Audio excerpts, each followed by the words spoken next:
Pour le souffle de vie qui nous a donné gratuitement.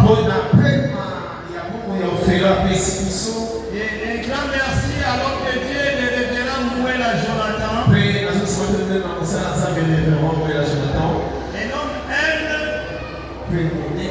Un homme que je considère. C'est lui qui m'a donné l'autorisation, la permission de prêcher la parole de Dieu. Malgré je suis fils de cette maison. Je me suis converti en 1982. Ici même. Mon père spirituel, c'est le révérend le défunt Bishop Mouela Jonathan. Malgré que j'étais allé en Angola, j'ai implanté des églises. Au nom des églises coopériques. Et après, en 2004, j'étais allé en Europe. J'ai sillonné un peu partout dans le monde. Toujours pour l'évangile. J'ai sillonné les États-Unis, Canada, Allemagne, Suisse, un peu partout. Israël. Je n'ai pas le temps de citer tous les pays que j'ai sillonnés. Mais tout ça, c'est grâce aux prières de l'homme de Dieu, le défunt Bishop Mouela Jonathan. Et j'étais toujours en contact avec lui. Et aujourd'hui, il n'est pas là, il nous a quittés, il nous a laissé son fils. Le révérend Mouela Jonathan encore. Pour moi, je me considère comme mon père spirituel. Pourquoi? Parce que c'est lui qui a remplacé mon père spirituel. Amen. Amen. Je ne regarde pas son âge. Mais je regarde l'esprit de son père qui est en lui.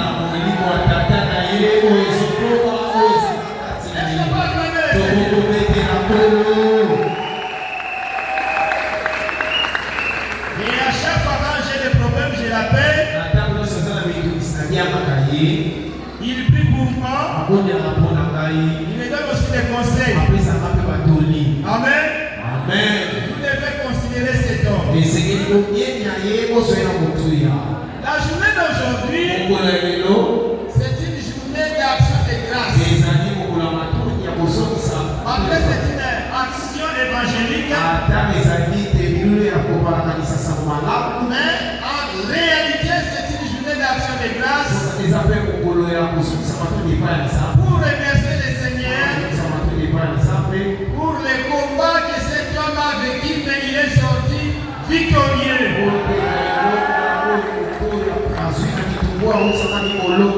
C'est pour cela qu'on avait organisé cette activité. Ne soyez pas pressés, s'il vous plaît. Tu peux tourner ta montre, tu mets même ça dans la poche pour ne pas regarder l'air, mais on va respecter quand même l'air.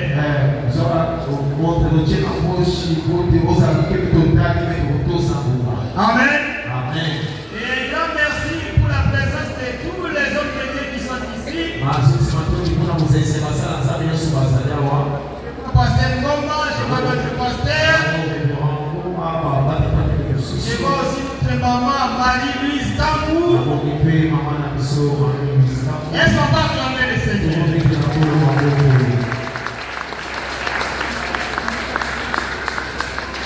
Un grand merci aussi pour ta présence. Et je dis encore un grand merci à l'homme de Dieu, mon bien-aimé frère José Nzita. Est-ce qu'on va acclamer le Seigneur?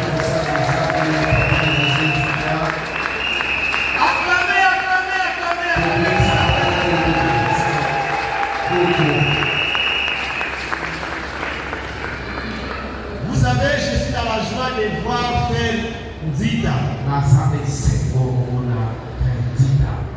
Depuis longtemps, je t'ai entendu parler de lui. J'ai écouté cette chanson. Mais aujourd'hui, Dieu m'a fait grâce. J'ai palpé sa main. Que Dieu te bénisse, mon frère. On acclame le Seigneur, on acclame le Seigneur.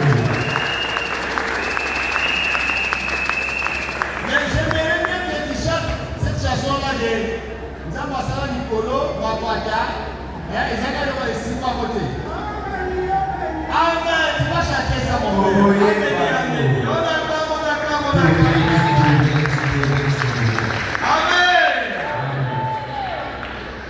Après, il va aller où? Il va aller où? L'Icassia. Après l'Icassie, tu vas venir en France. Amen.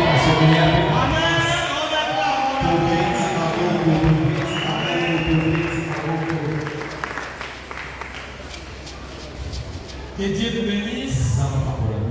Reprenez vos places.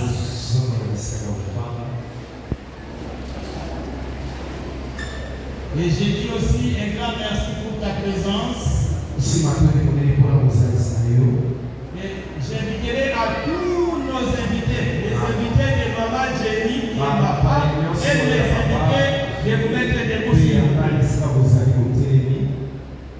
Bandeko baye na sima na ngai na Maman Jenny kote batongo na bino. Bato mususu kozate oyo yebi ke oye kona ngamu na beni soto Maman Jenny kote le bako.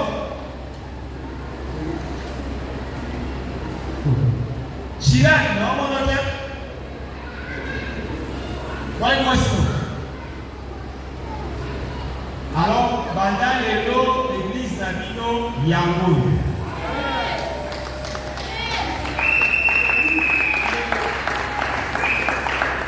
Namaka mwanzambe musike ezalaka te. Ona okanda musika transforme zake biso to bande kolongwa banda nukwati awa na makolo. Yamana penza papa mola biso. Lelo swina kenda poto eza pamboli nanga elita awa. Lelo soki na koma français pamboli nanga elita awa. Oyo ezali source ya pamboli nanga. Yamana lingi bino pe bandeko na biso. Bo profiter na pamboli yango. Lobelanga amen. Wana za grand frère ngala landi. Yaza capitaine Mugwano, tokola liboko bandeko bamona o, tobeteli Yesu maboko.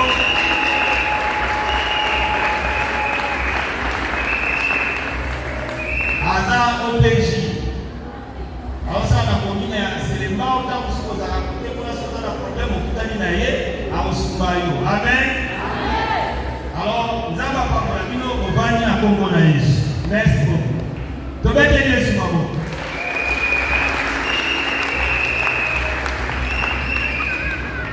Alors, bien aimé, ça fait taper, nous allons écouter la parole d'aujourd'hui rapidement pendant quelques minutes. Notre grand thème est intitulé Rien n'est impossible à Dieu. C'est-à-dire dans ta vie, quand tu demandes quelque chose à Dieu, ne crois pas que c'est impossible. Parce que si tu vois que c'est impossible, directement tu seras bloqué. Crois que tout est possible. Et d'ailleurs, Dieu avait dit à Moïse ceci. Que je te ferai Dieu devant Pharaon. Et la Bible dit que notre Dieu n'est pas un Dieu de mort. C'est un Dieu de vivant. Cela veut dire aujourd'hui ce n'est plus Moïse, mais c'est toi. Donc pour laquelle je suis venu à une personne au-dessus des eaux. De la même manière, toi aussi tu vas marcher au-dessus de tes problèmes au nom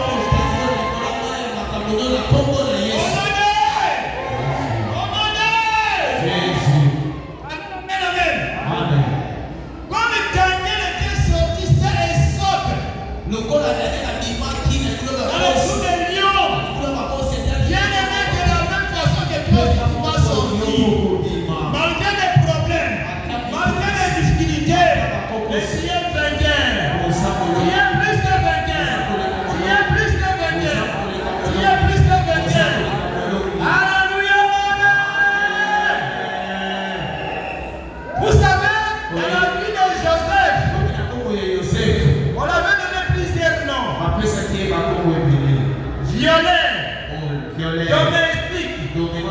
Esclave. On lui avait donné plusieurs noms. Prisonnier. Mais on ne savait pas qu'il y avait eu un nom. Dieu avait caché. C'était le nom. C'était le nom de. Malgré qu'on lui donnait plusieurs noms. Violeur, domestique, esclave, prisonnier, peu importe le nom de le Seigneur. On t'a donné plusieurs surnoms, plusieurs prénoms. Peu importe. Oh, avec là, Azanga. Peu importe. Mais je suis venu t'annoncer. Dieu avait caché le nom de Joseph. Malgré qu'il était domestique, malgré qu'il était esclave, mais Dieu ne voyait pas Joseph domestique. Dieu ne voyait pas que Joseph était esclave. Dieu voyait que Joseph était déjà premier ministre. Il était déjà premier ministre. Et dans un pays étranger. Et je suis venu t'annoncer une bonne nouvelle. Malgré qu'on t'a donné plusieurs noms. Peu importe. Même si tu n'as rien. Peu importe.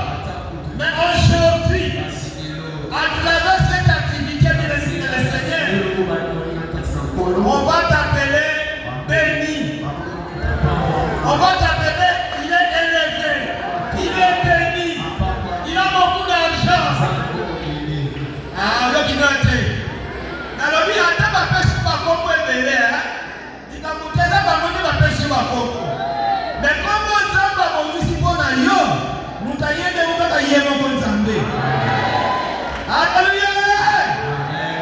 Malgré ma monnaie qui est domestique, malgré ma monnaie qui est violée, les gens qui sont premier ministre. Si quand on a il dit l'élévation de Dieu, dit de l'Orient, dit de l'Occident. Mais l'élévation vient de l'Éternel qui a fait le ciel et la terre. Amen, amen, amen.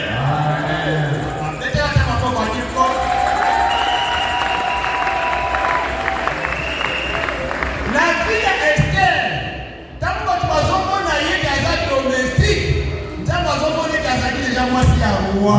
Amen. La fille Joseph, tant que tu vas envoyer Gaza pour la partie à Katanaïe, tant que tu vas envoyer Gaza qui est roi. Amen. La ligne est mise à Moutoumoko. Malgré la situation de traverser de l'eau, et il est le c'est qui dit prophète. Quand l'état est déjà fixé.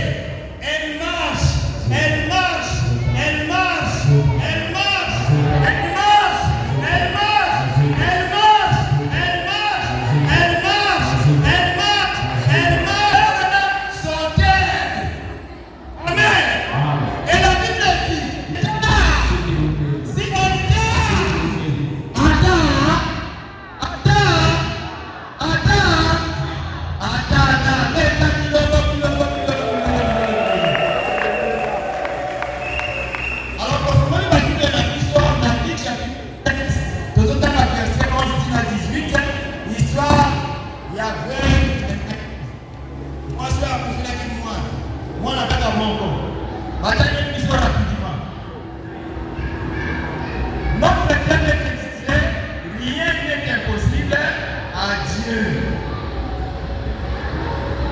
Luc chapitre 7, verset 11 à 18.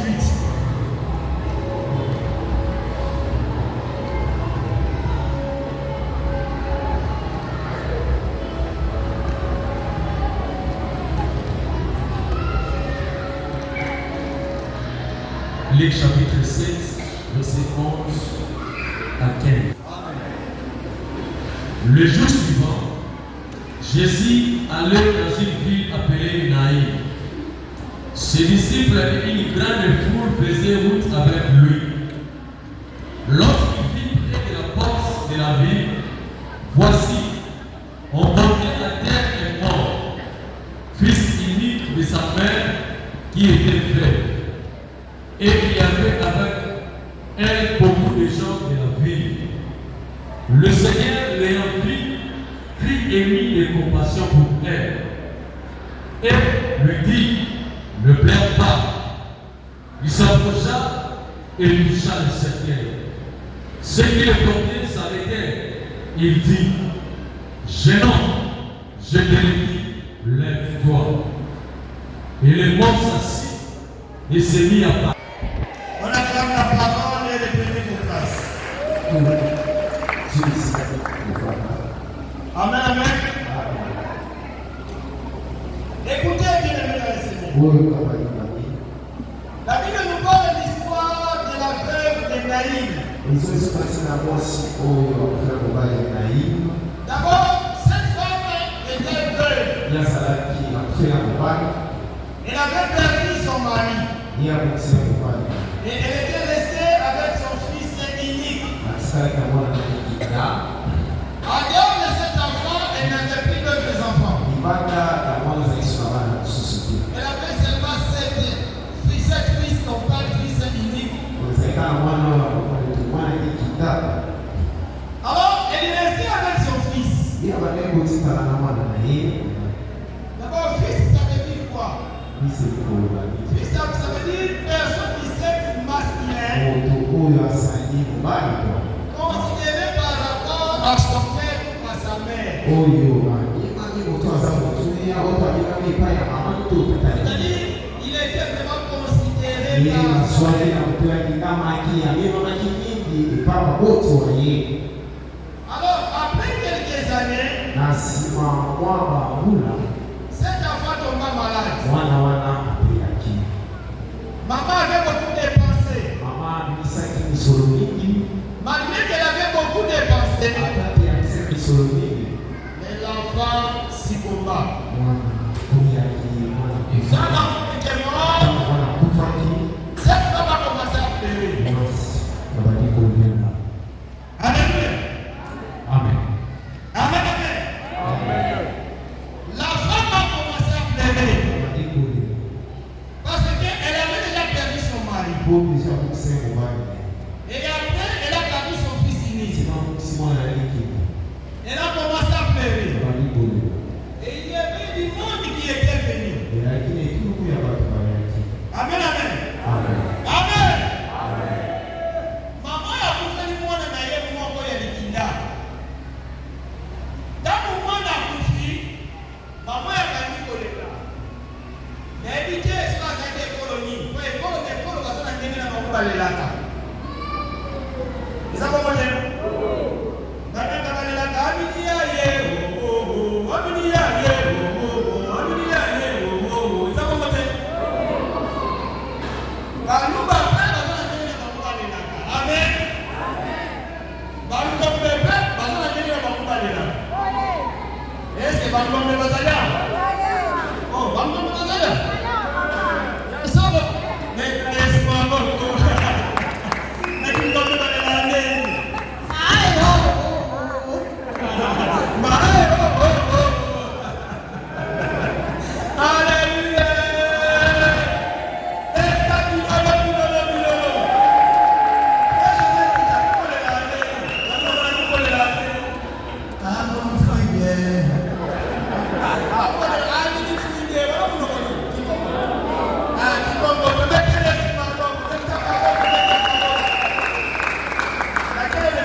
babandi kosukola kuna mama azolela amini yaye kuna bazosukola ebembe basilisi kosukola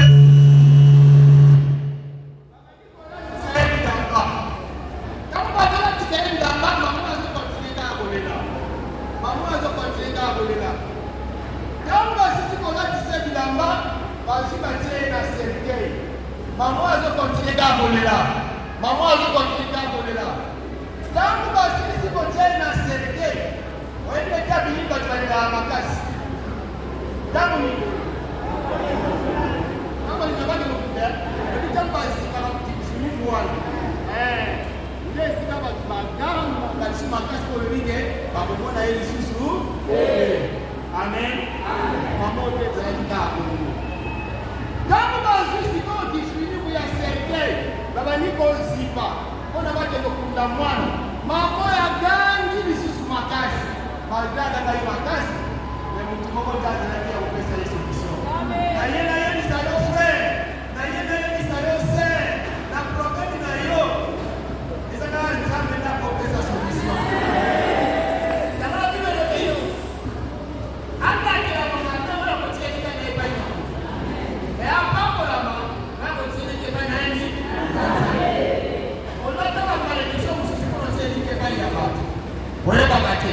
amen. Yamana lingine yeye ni sayo. Biblia inabina biso mukolonza masalaka arc-en-ciel. Mukolonza masalaka arc-en-ciel na Biblia zake. Ezala verset moko te la kisa biso ke nza masalaka arc-en-ciel date boye to 5e jour et 6e jour. Mais pendant Noé, ça va bisaka arc-en-ciel. C'est-à-dire que pendant les kamuna yope, ça va être capable à ça les kamoko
Groupe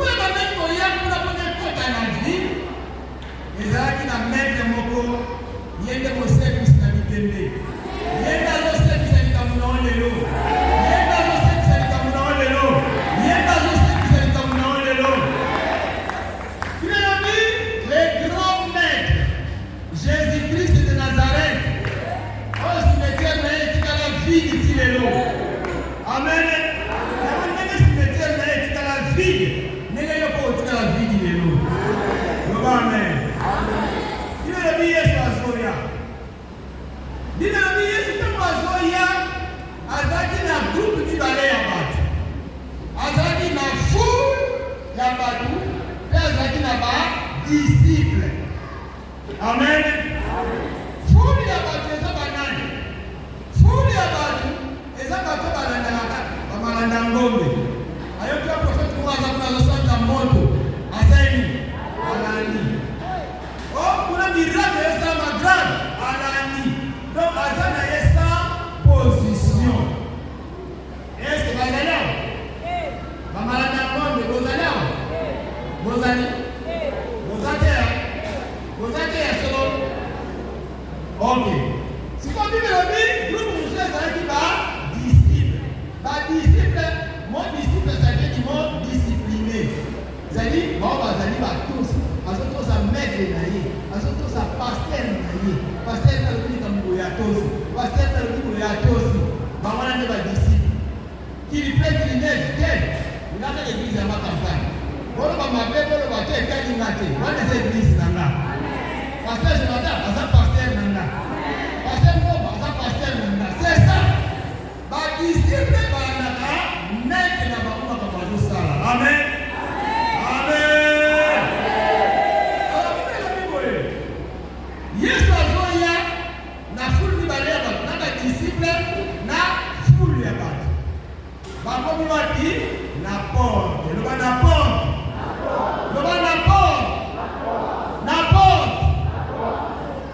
Comme il apporte, cortège il faut que les autres. Cortège des aïeux les aïeux cortège, les aïeux qui ont élevé, il y a fils unique de sa mère. Amen. Les aïeux cortège, il y a fils unique de sa mère. Les autres humains. La mona propre est l'élo, tout le midi est l'élo. Et bien, nous avons temps dans le monde, les autres humains.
midi à l'élo bien-aimé.